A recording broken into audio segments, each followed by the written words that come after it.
Curso de Educação Mediúnica, Livro 1, com Tatiana Benites, baseado nos livros da Federação Espírita do Estado de São Paulo, FEESP. Olá, seja muito bem-vinda a mais uma aula do nosso curso de Educação Mediúnica. Estamos hoje na aula 17. E o tema dessa aula se chama A Aura. A aura é o envoltório fluídico do homem, fruto das irradiações e expansões do seu perispírito. Kardec nos coloca que cada ser tem o fluido próprio que o envolve e o acompanha em todos os seus movimentos, como a atmosfera acompanha e envolve cada planeta.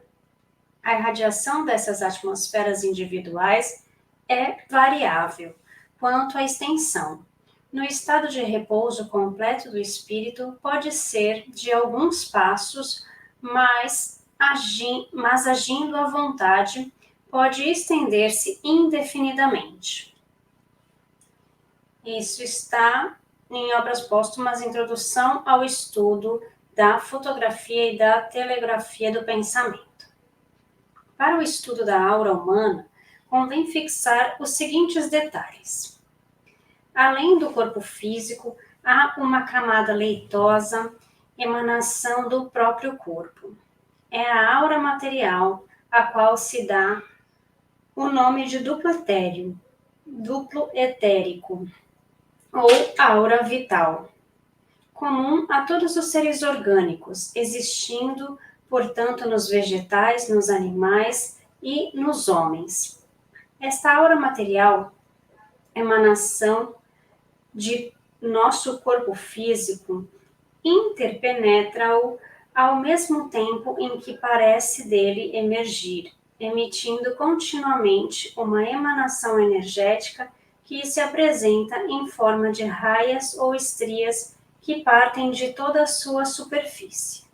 André Luiz esclarece: considerando-se toda célula em ação por unidade viva, qual fator microscópico em conexão com a usina mental, é claramente compreensível que todas as agregações celulares emitam radiações e que essas radiações se articulem através de sinergias funcionais a se constituírem de recursos que podemos nomear por tecidos de força em torno dos corpos que as exteriorizam.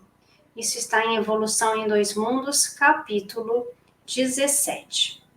André Luiz também cita-o como os eflúvios vitais que asseguram o equilíbrio entre a alma e o corpo de carne, conhecidos aqueles, em seu conjunto, como sendo o duplo etérico, formado por emanações neuropsíquicas que pertencem ao campo fisiológico. Isso está nos Domínios da Mediunidade, capítulo 11, páginas 98 e 99. A câmara Kirlian é uma máquina que consegue fotografar as emanações de um corpo submetido a um campo elétrico de alta voltagem e de baixa amperagem, e foi desenvolvida pelo pesquisador russo Semyon Davyodovich Kirlian em 1939, na antiga União Soviética, na Universidade de Kirov. Há muita polêmica sobre os resultados das pesquisas com as fotos Kirlian, como sobre o que realmente ela é capaz de registrar, e a ciência oficial ainda não conhece a validade de suas pesquisas. Sabe-se que a fotografia Kirlian, ou efluviografia, não é capaz de fotografar a aura humana em toda a sua complexidade, mas registra um campo de emanações materiais e radiações energéticas humanas. Essas emanações ou eflúvios foram denominados por alguns autores de bioplasma e de irradiações bioenergéticas por outros, que nada mais são do que a aura material. O fenômeno Kirlian Aparece também nos objetos inertes. As reações físico-químicas que ocorrem em cada átomo despertam reações elétricas e magnéticas, que escapam pela superfície destes corpos, permitindo que essa energia possa ser detectada pela foto-Kirlian. 2.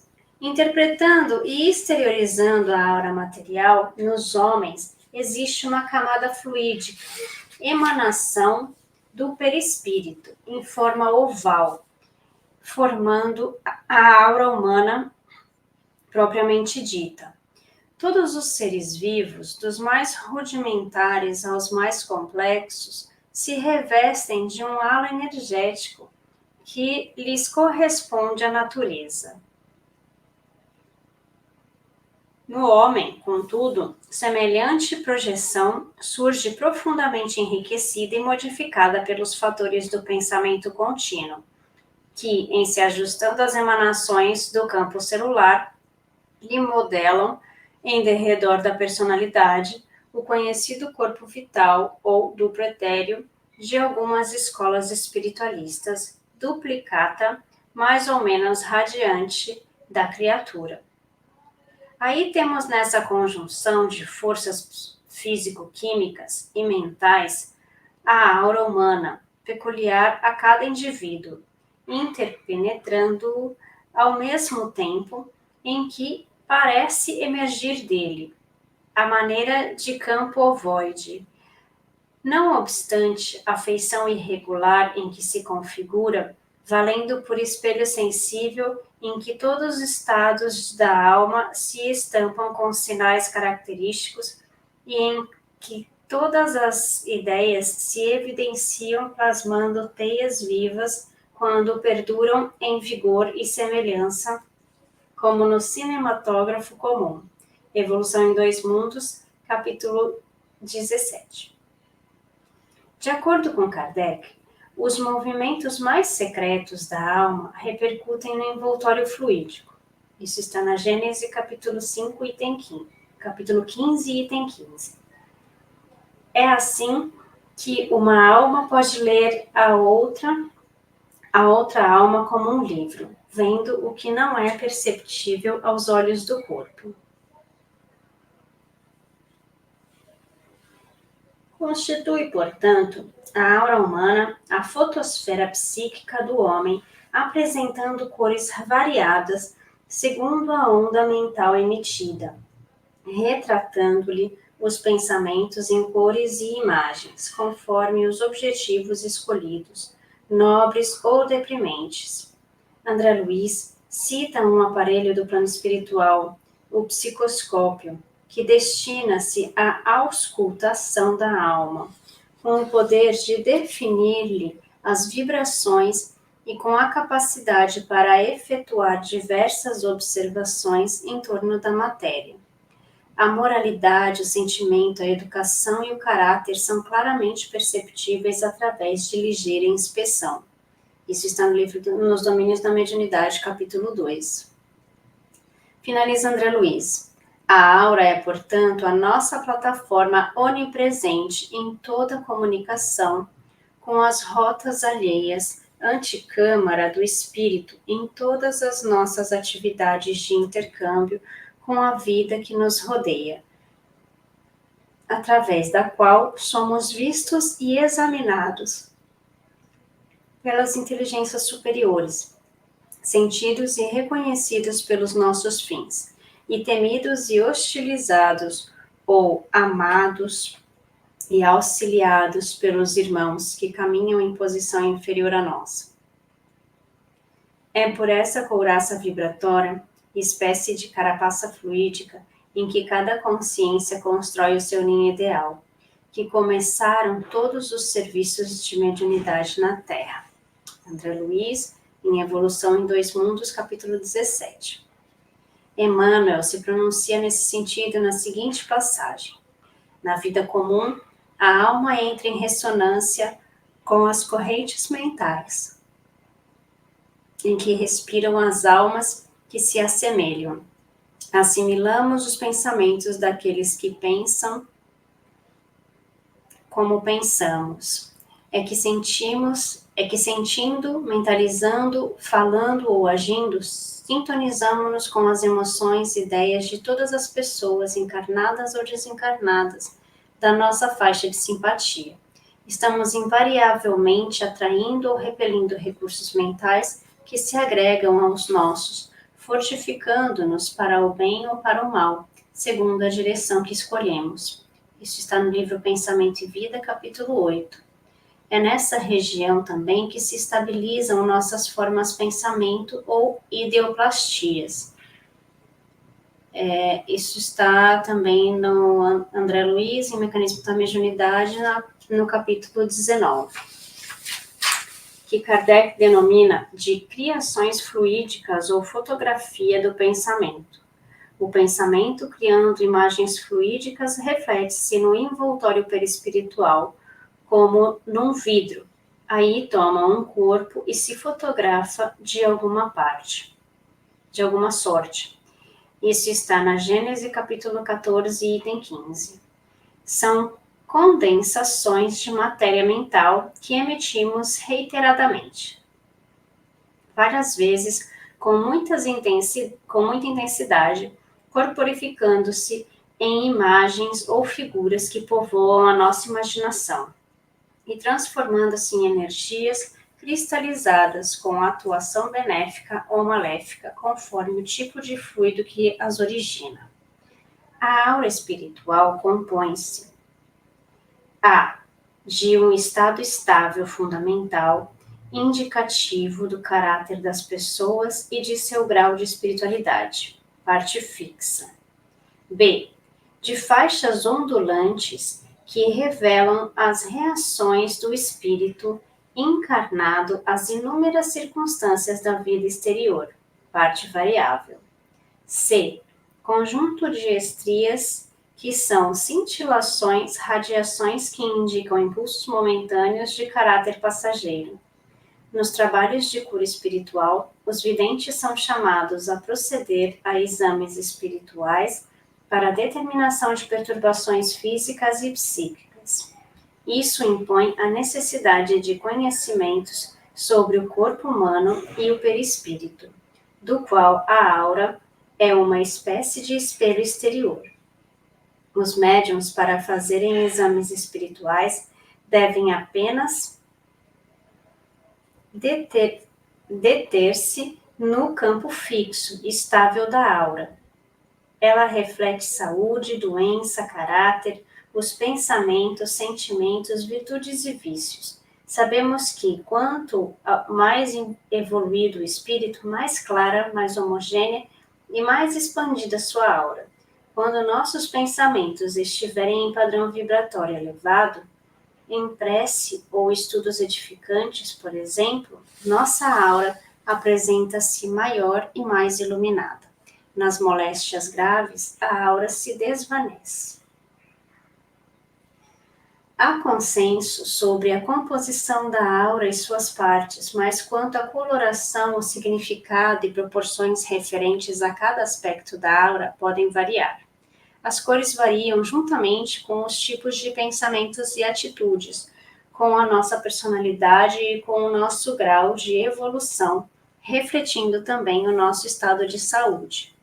Sobre algumas cores e seus significados, há interpretações semelhantes, mas há inúmeras variações, ou seja, de acordo com a sua intensidade, tamanho, local e tempo de permanência, se constante ou momentânea. Por exemplo, a cor vermelha pode significar atividade muito grande quando está sempre presente na aura. Uma atitude de prece indica aura em cor azul-prata. Na prática de estudos edificantes, aura amarelo pálido. Sentimento de amor, aura rosada. Na tristeza, depressão, temor, a aura registra uma cor cinza escuro.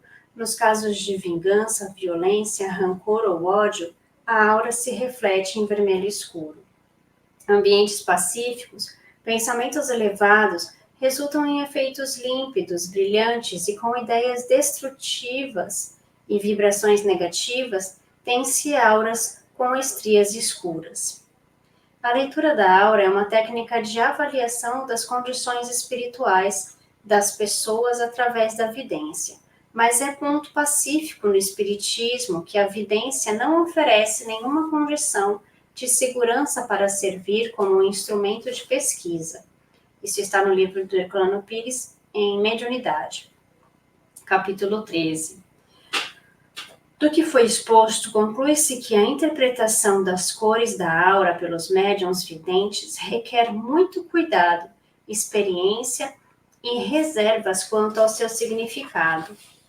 Na desencarnação, a aura material ou duplo etéreo permanece no corpo físico e depois de algum tempo se decompõe, devolvendo suas propriedades ao reservatório da natureza. A aura propriamente dita segue com o perispírito, refletindo a ação e a natureza do espírito.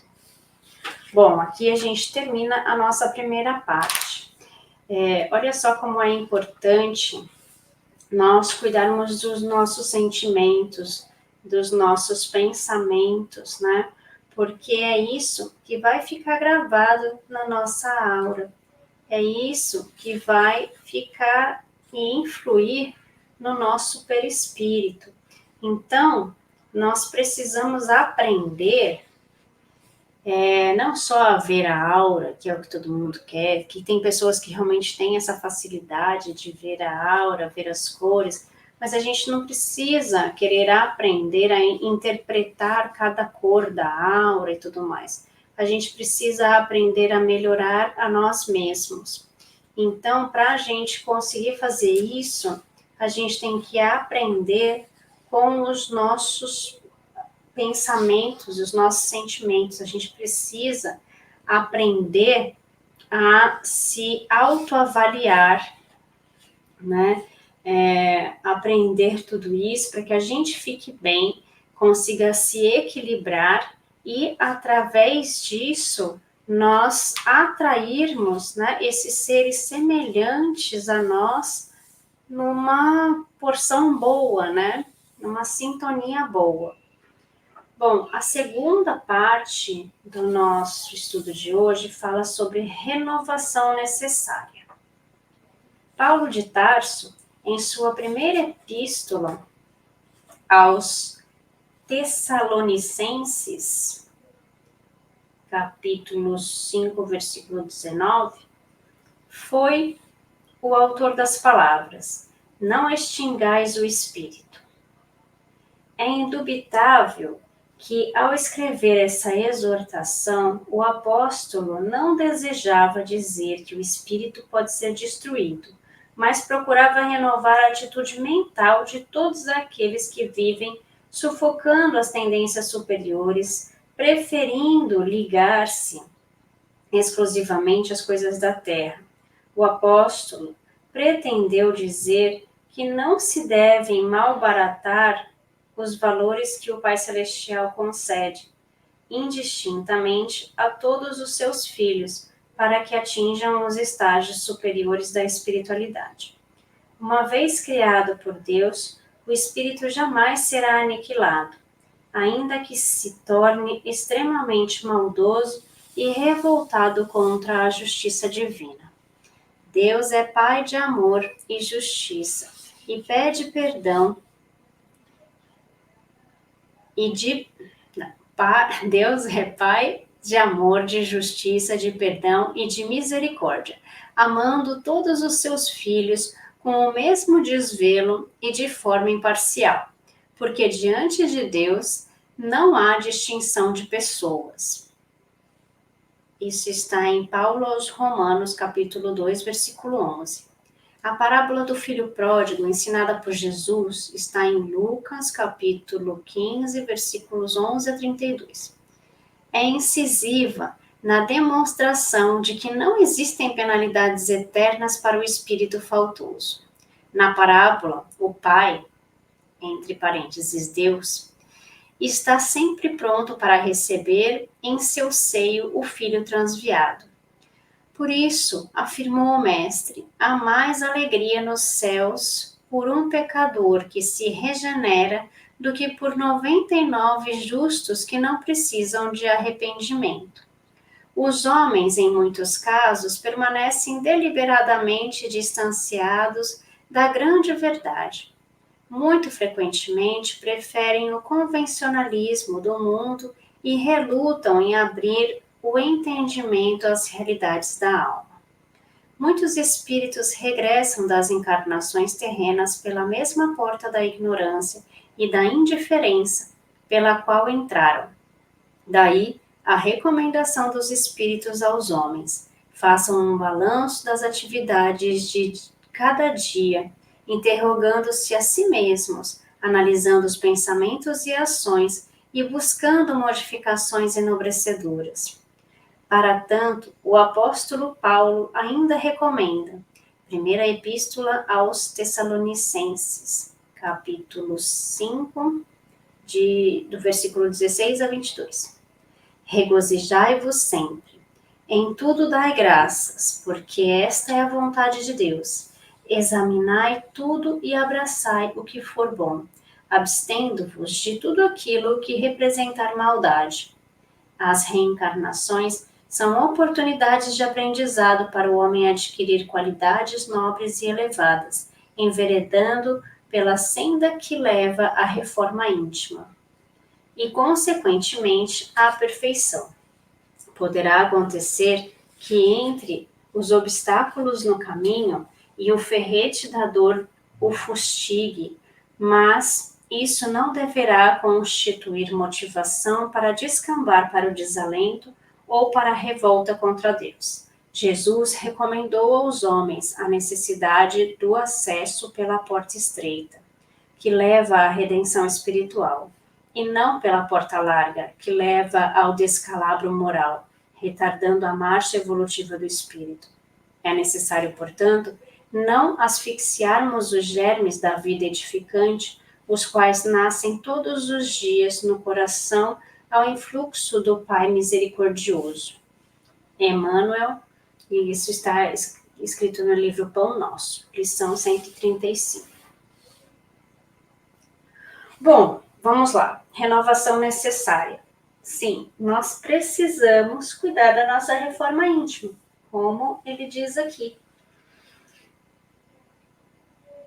Regozijai-vos sempre, né? Saber agradecer,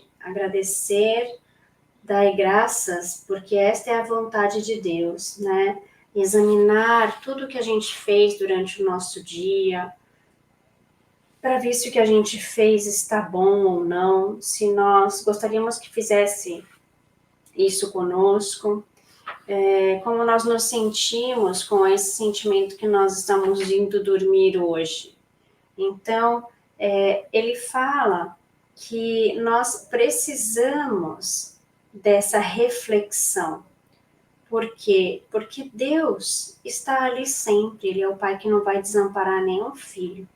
E quando a gente vê que a gente está errado e que a gente pede perdão, que a gente reconhece os nossos erros, Deus está lá para abrir a porta para nós, né? Para dizer, aqui é seu lugar, meu filho. Então, a gente julga tanto as outras pessoas, a gente julga tanto a nós mesmos, né? E o nosso Pai está lá de coração aberto para receber a gente quando a gente reconhece os nossos erros e quando Ele vê que a gente está tentando mudar, tentando se melhorar, né? Então, por que a gente não faz isso com a gente mesmo e por que a gente não faz isso com o nosso próximo? Isso fica uma reflexão aí para a gente conseguir se melhorar a cada dia. É isso, gente. A gente se vê na próxima aula. Um beijo, fiquem com Deus e até mais. Curso de Educação Mediúnica, livro 1, com Tatiana Benites, baseado nos livros da Federação Espírita do Estado de São Paulo, FEESP.